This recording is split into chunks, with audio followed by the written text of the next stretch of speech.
Hello, everybody, and welcome to this edition of Amicable Academy, which is hosted by the Amicable Divorce Network. I'm the founder of the Amicable Divorce Network, Tracy Grant, and I am joined today by another Tracy Coenen, who is going to teach everyone today, whether you are a divorce professional or somebody who is facing divorce, how to find hidden funds in a divorce case. And this is an issue, whether your case is amicable or not, is an issue that comes up. People are just not sure that they have captured all of the assets when they are getting ready to do that financial division. You've probably seen Tracy all over the place. She's been on TV. She has been all over LinkedIn. If you're on TikTok, you've been seeing her in her videos. And so we're certainly glad to have her here today. So I am going to turn it over to Tracy. Thank you so much. And I am going to share my screen so we can see the PowerPoint presentation that goes along with what I'm talking about today. So I am going to be talking about finding money. As Tracy mentioned, I'm Tracy Coenen. I'm a fraud investigator and a forensic accountant. And I find money in corporate cases like executives stealing money. And one of the types of cases that I also work on is in divorce. And so I have been a forensic accountant for a really long time, done a lot of divorces, and seen a lot of shady things happen with the money. So let me dive right in. I like to start off with a statistic that 53% of Americans have kept money secrets from their partner. It's probably a lot more than you thought who have a spouse who's hiding money. And in many of these cases, the spouse has been in charge of the money in the family. And so when you are going through divorce, that is a really scary situation for the person who wasn't handling the money. They probably don't have a great idea of what their family's money has been spent on, much less, is there anything missing? So I'm a forensic accountant. I have been investigating fraud for more than 25 years.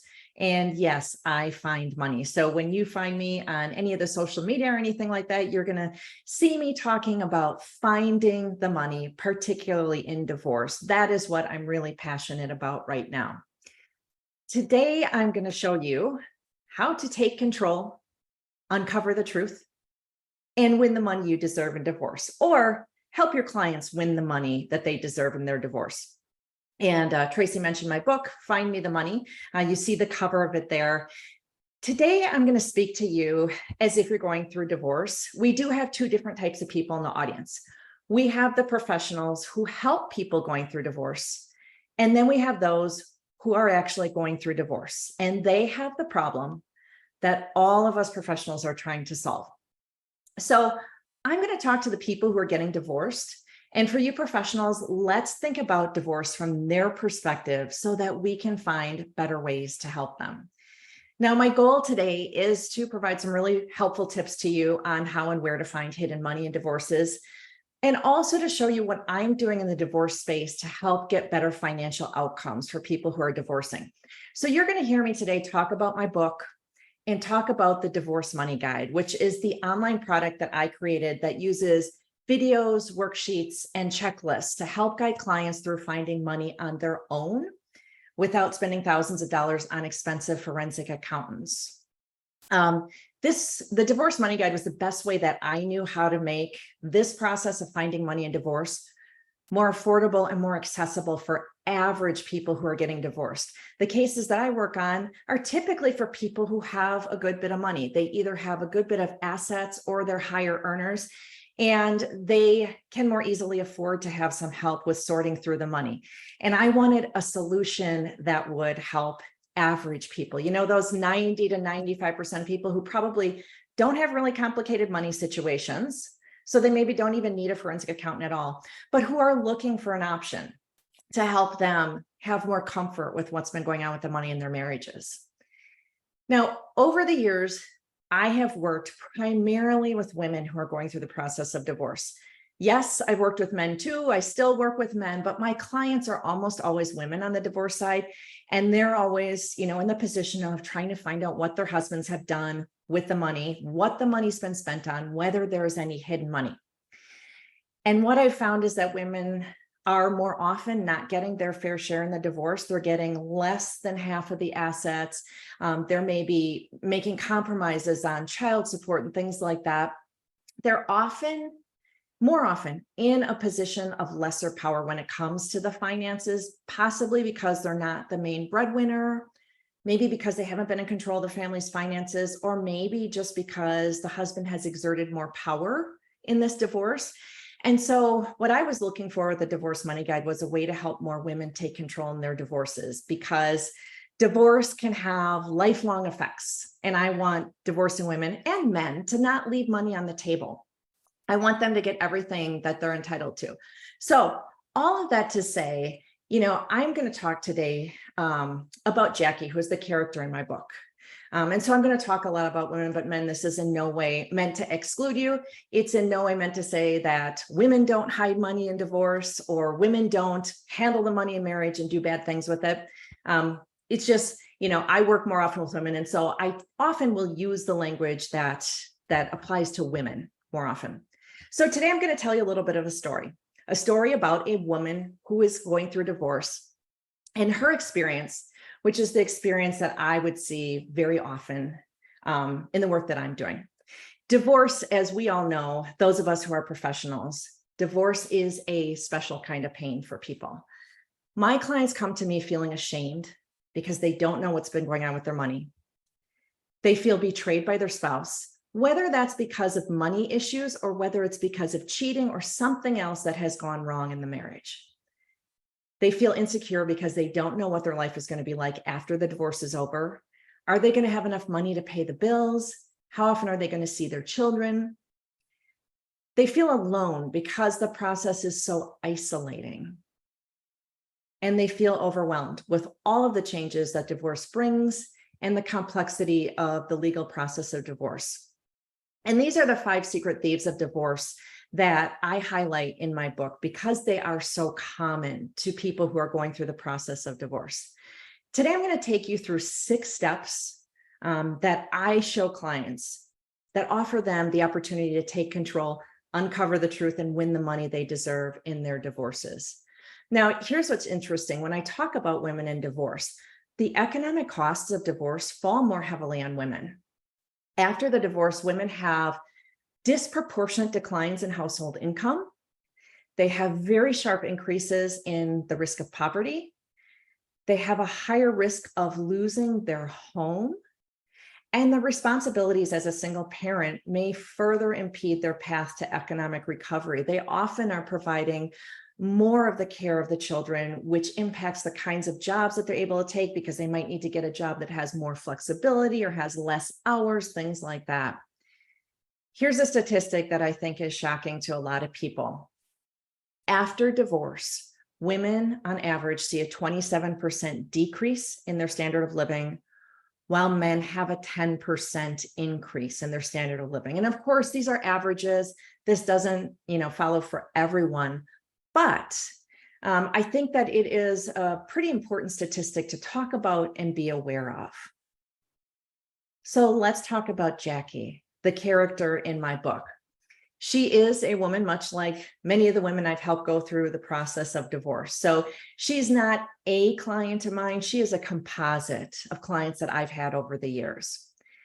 She left her corporate job 10 years ago to raise the children.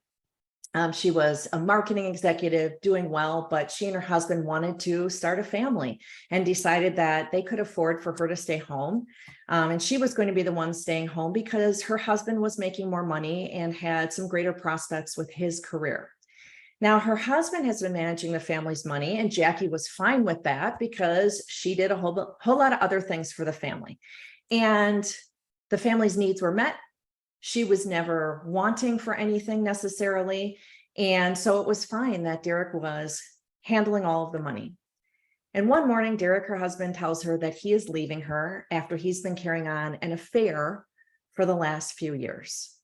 So of course, Jackie was devastated and her world is turned upside down because he wants a divorce. And she starts thinking about all of the things that people getting divorced think about. What's going to happen? Where am I going to live? Am I going to have enough money to care for the children, to support myself? These days, with the housing market as it is, with interest rates as it is, everyone's concerned about what's going to happen to the house. Will I be able to afford rent if I have to move out of the house? Can I refinance the house and still afford it? I give women like Jackie 6 steps to empower them to navigate this divorce process and come out with the best financial settlement that they can possibly get. I don't want them leaving money on the table. I want them knowing exactly what money exists in this marriage.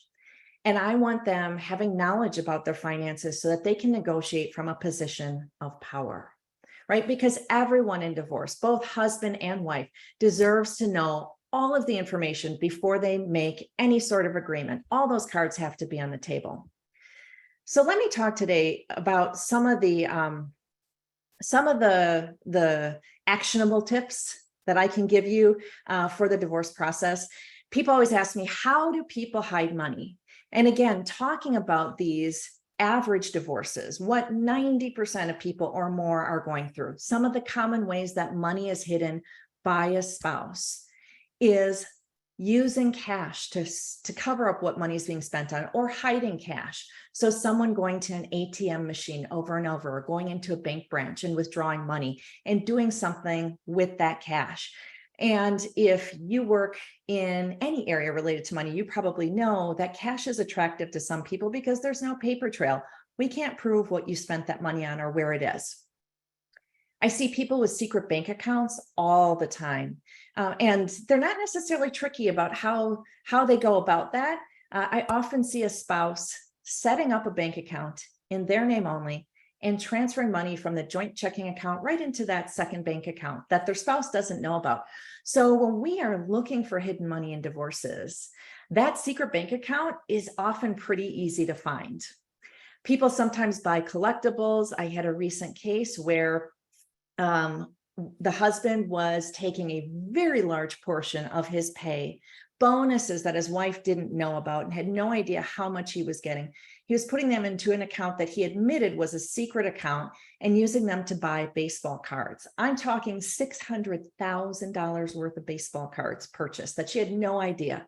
And so that was his way of hiding money from her.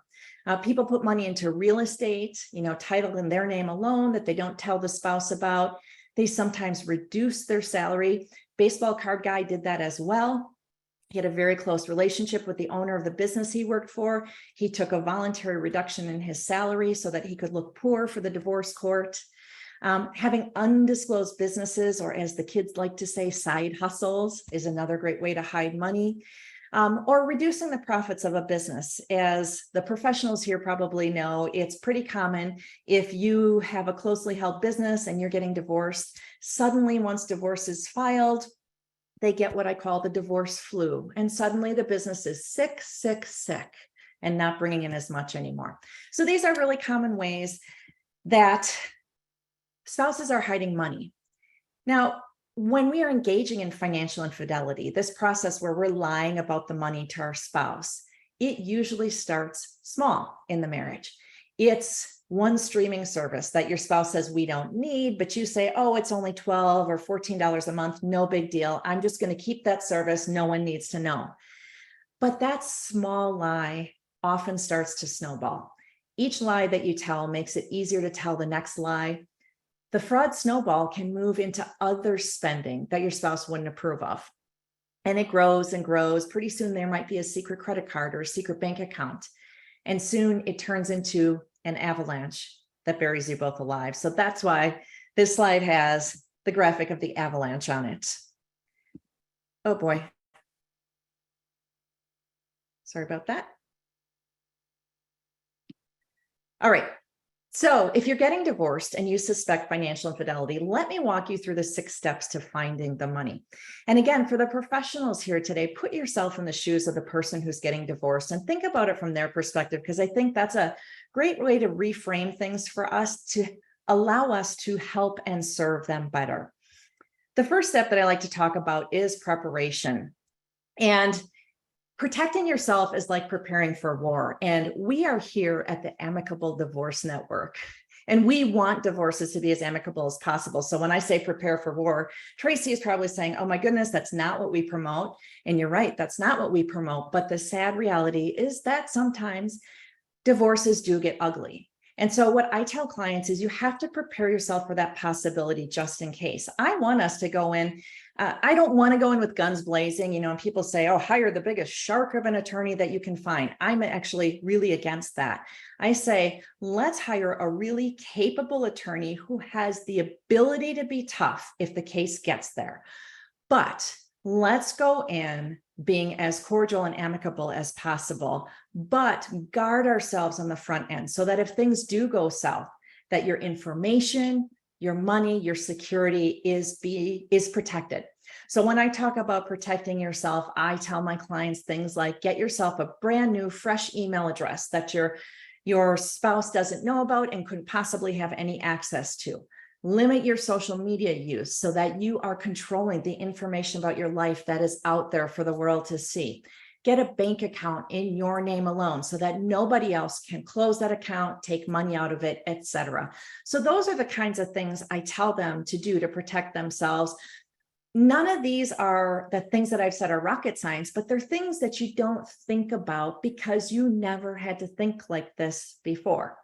So for example, I had a client who had, much like all of us, had her email set up on an old phone, and that phone was in a closet somewhere. She forgot that it was there. Her husband found that old phone, charged it, turned it on. It automatically connected to Wi-Fi in the house. So she didn't need a phone plan on that phone, connected to Wi-Fi, and immediately started downloading all of her current emails. He saw everything. And so, I'm talking to clients and saying, get that new email address that you're going to use for communicating with your divorce attorney so that it can't possibly be saved on any computer or any device anywhere. Our next step is orientation. So for clients to understand the divorce process, I want them to know the terms that are going to be used, things like subpoena and deposition and interrogatories, all those words so that they can be prepared for what they're going to see and hear in the process. I want clients to know, how long does it typically take for things in the divorce? If we send a subpoena to the bank for bank records, how long is that going to take for the bank to get back to us? What if your husband or wife is obstructing the process of the divorce? How long could this drag out? Help them understand what kinds of documents they're going to be required to gather for this. I find that clients aren't necessarily prepared to know you're going to have to get bank statements and credit card statements and turn them all over. You're going to maybe be asked a slew of questions about your life and your finances. And I want them to know that that's what is going to happen so that they're not surprised. I also have clients do something where they put together this timeline of important financial things. During the divorce process, they're going to get asked when things happen. Putting together a timeline that documents all of the important money moves can really help them when they're responding to questions, when they're trying to keep things straight. That way, they're not going through this process, being asked a question, answering it, saying, oh, I think that happened in 2019. Oh, no, wait, that was 2020. Oh, wait, no, it must have been 2019. It's easy to get the dates confused, but if you put together a timeline, you'll have it there in front of you to always be able to refer back to. So I'm asking them to think about these marriage money milestones, like, when did you buy a car? When did you buy a house? When did someone change jobs? Because along with that job change goes a 401k account maybe. When did you loan money to your brother-in-law? And I find that as clients are putting this list together, they are remembering other important things related to the money, which can be helpful in the divorce. Oh gosh, wait a second. I remember we borrowed money from your mom and dad. When was that? How much was that? Things like that. I remember a year and a half ago, my spouse asked me to sign a document, and I remember that I didn't know exactly what I was signing, and I wasn't given time to read it, and I felt a little uncomfortable. They can put things like that on this list. It can jog their memory. I tell them, even if you don't remember exactly when something happened, put it on the list. You can come back to it later as you remember more details. So this step is all about getting their bearings, and understanding what they're in for in the divorce process so that they're not surprised. And I think I forgot to mention at the beginning, if you have any questions as I'm going, please go ahead and ask them right away as I'm talking. Happy to answer them. Tracy will interrupt me and we will get your questions answered. The next step is identification. This step is about identifying the red flags of fraud. And when I say the red flags of fraud, I mean warning signs that something has gone wrong with the money. Red flags are not proof of fraud or hidden money or theft, but they are a signal that you need to pay attention, and they can help us know where to look if there is hidden money. So a few of the common red flags that I like to talk about in a marriage that might suggest financial fraud: becoming more secretive about money matters, missing documents or missing pages of documents. We always had the tax returns in a desk drawer in the den, and now those are missing. Someone going to the ATM more than usual, meaning they might want to be using cash more often than they used to because they don't want you to know what they're spending money on. Now, I had a client whose husband was going to the ATM, taking out $500 at a time, going 2 or 3 times a week and doing this. And they had never been a big cash using family. In fact, he was always insisting that she use their debit card because he wanted a record of exactly what they were spending their money on because he was super into budgeting. So imagine now when she finds out that he's been going to the ATM 2 and 3 times a week, taking out $500 at a time. If he's going 3 times a week, that's $1,500 a week. That could be $6,000 a month going poof into thin air. So I created the red flag assessment to help people figure out if the signs that they are seeing in their marriage might be something to be worried about or not. So you're getting divorced or you're contemplating divorce, and you might see a sign and you brush it off, telling yourself, I'm just being paranoid. Or maybe you see a sign, something unusual happens with the money, and you overblow it in your mind and you're thinking the worst. You probably just don't have any experience with fraud, so you don't know how worried you truly should be. So I put together this 3-minute quiz that asks questions about how you and your spouse manage the money in your household. Have you seen some of these signs in your marriage? When you're done, I tell you how high or low your risk of fraud is and what you can do about it. So I talk about show me the money. If you ever saw the movie Jerry Maguire from the 90s, you might recall that Jerry was a sports agent for a guy named Rod Tidwell. And the famous line in that movie was Rod telling Jerry, show me the money. Show me the money, Jerry. Now, it's a funny clip, but I turned that into something actionable in divorce cases. And the phrase show me the money became find me the money for my book and for this process, because I know that if I show people where to look for money in their divorces, that they are actually capable of finding it. So how do we find the money? Well, it starts with this step of the process I'm showing you today, organization.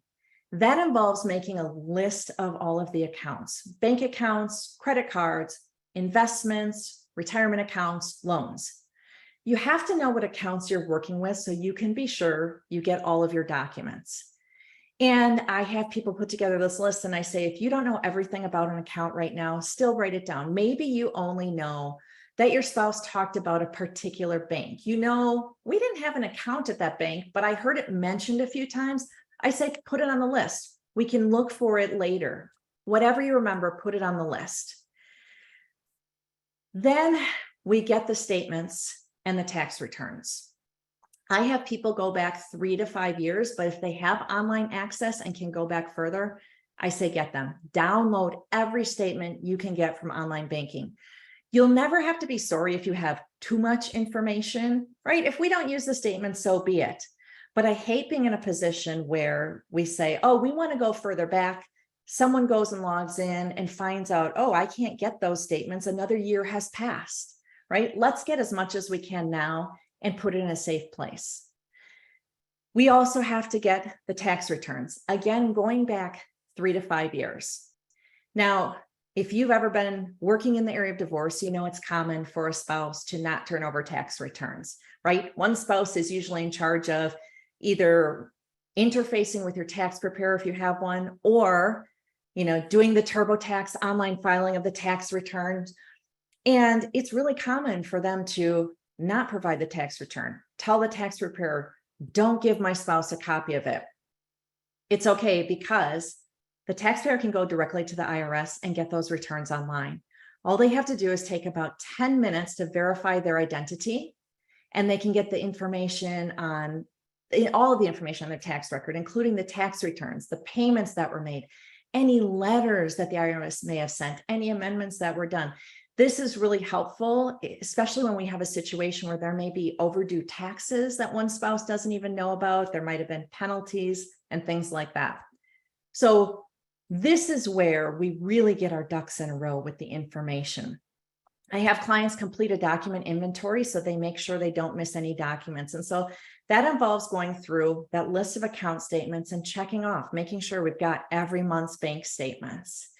I actually provide them with the framework of this in the divorce money guide, showing them the process, providing worksheets to help them, tutorials, little videos that show them how you get what you need from the IRS, etc. And then our next step is investigation. And I like to call this choose your own adventure, because people who are going through this when they're getting divorced do have choices with how detailed they want to get in analyzing their own finances. They don't have to be good with numbers. They don't have to have accounting skills. So, let me give you a couple examples of things that a non-accountant could do to uncover money. They could count the number of paychecks. Most people get 24 or 26 paychecks in a year. So I tell clients, take 12 months worth of bank statements, highlight all the paychecks you see being deposited in green, and then count how many there are. If you found that there were only 20 paychecks, you've got a problem. Or if you're looking through these paychecks and any of the amounts are unusually low, you also know there's a problem. I have them look for things in bank statements like see how many times a credit card was paid. If you have one credit card with a bank, why would you see two payments to that credit card company in a month? Is it possible that there's a second secret credit card? So it's all about following the money and finding out where did our money go. As I have clients looking through these statements, we can identify normal expenses. They understand the mortgage payment, the car payment, the groceries, but they know their family and they know when things don't look normal. Think of the guy who did a lot of cash withdrawals. Think about a transfer to a bank account that you didn't know about, or other unusual spending. One case that I worked on, I found a check that was payable to a utility company that was out of state. I thought this was odd, so I asked my client, do you know why you'd be paying a bill like this? We dug in and ultimately found out that her husband had purchased a rental property out of state. Really wasn't a rental. His girlfriend was actually living there, and he had a separate checking account for that rental property. 1 month, he accidentally paid the utility bill out of their joint checking account instead, and that was all we needed to uncover this hidden asset. So it doesn't have to be complicated to find hidden money and hidden assets. I have clients identify all of the questionable or obviously bad transactions and make a list of them. Once they have a list and they have the account statements as their supporting documentation, they now have the proof they need that they can use in court to try to get that money back. And then their last step is possession. And that's about getting the money that you deserve in the divorce. You've gone through your family's finances. You know exactly what the money has been spent on.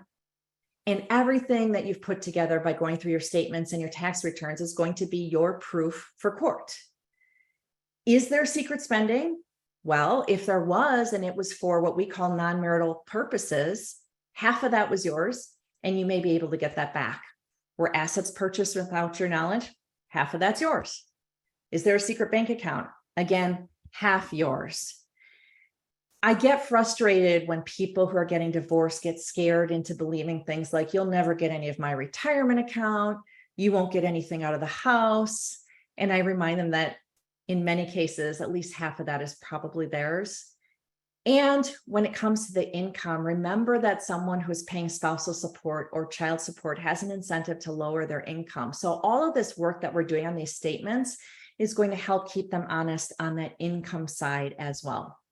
And so it's not about stealing anything from anyone. It's not about us, looking at these statements so we can cheat someone. It is about getting your fair share of the assets in the divorce. Now, I always tell people, though, it is about more than the money. The money is important, no doubt, but it's about more than the money.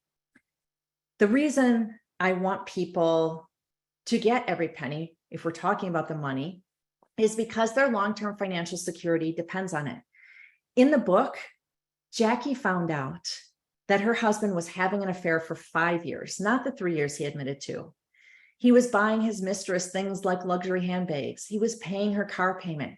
He was taking so-called work trips, but he really went to the Bahamas with his girlfriend. By the end of the book, Jackie was no longer devastated because she took control of her situation, her divorce, and she found proof in the documents. She got what she was entitled to. And so that's what I want people who are getting divorced to have for themselves. But again, it's about more than the money.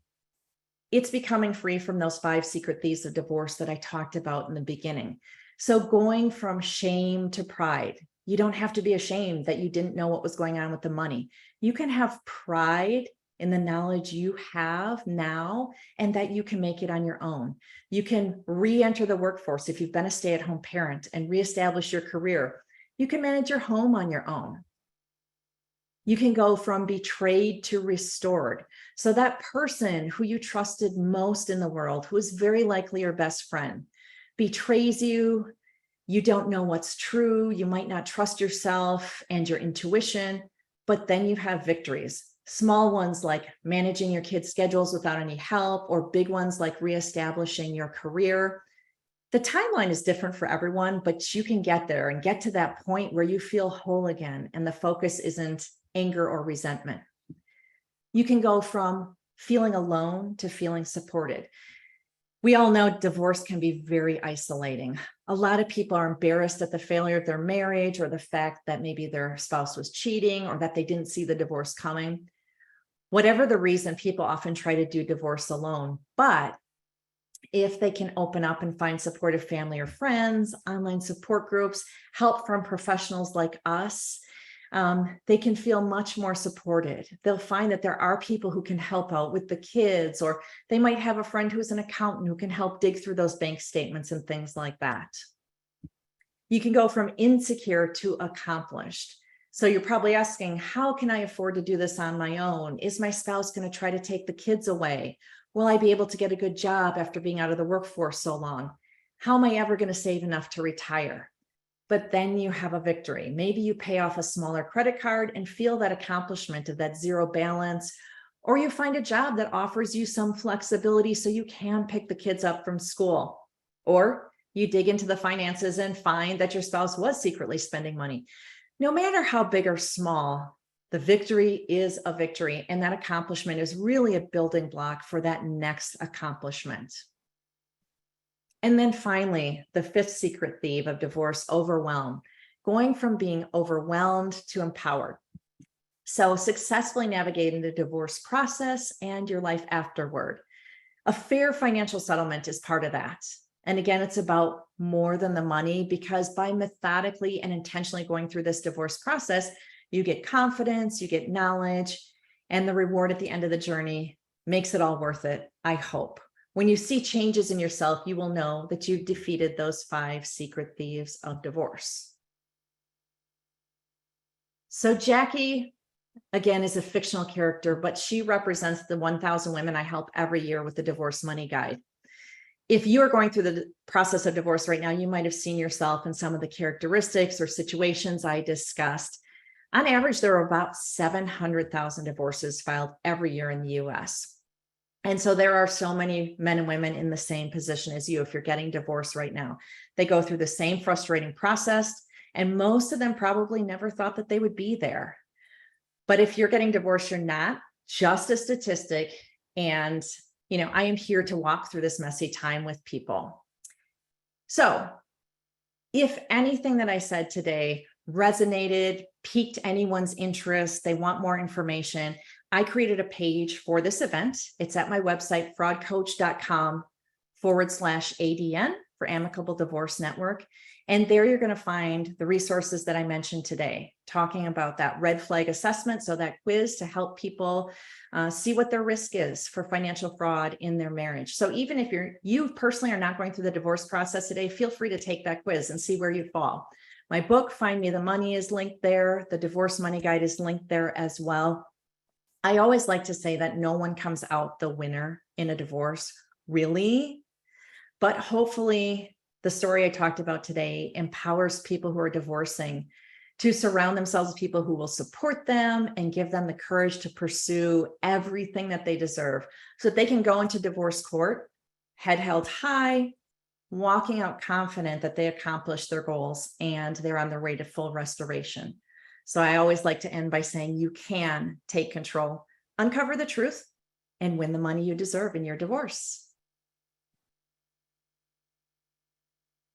Thank you so much, Tracy. Thank you to everybody who attended today. One point that I just wanted to hit is you may be like, why is the Amicable Divorce Network presenting about hidden money? And the answer is there's a misconception that amicable cases mean uncontested or mean simple, and that just isn't the fact. What is amicable in our network is the professionals who are able to work together well. And so when they have that great level of communication, it reduces cost and conflict for the parties, but the issues are just as complicated in amicable cases as they are in any cases. We deal with high asset cases, small business valuations, hidden money, all sorts of things that are incredibly complicated, but the parties have agreed to resolve the issue privately and efficiently. So a lot of times that means instead of hiring 2 forensic accountants, we're hiring 1 to reduce the cost. But I had a situation very recently in an amicable case with hidden money. And so it happens. And so our goal is to be able to solve any problem that comes up in an amicable case outside of the court system. And so thank you so much to other Tracy Coenen, for presenting today and for providing us with that landing page. That is absolutely appreciated. And if you want to stick around, if you're watching this for a little bit of Q&A, you're absolutely welcome. And otherwise, if you're watching us online, thanks for tuning in. Now I have to figure out how to, there we go.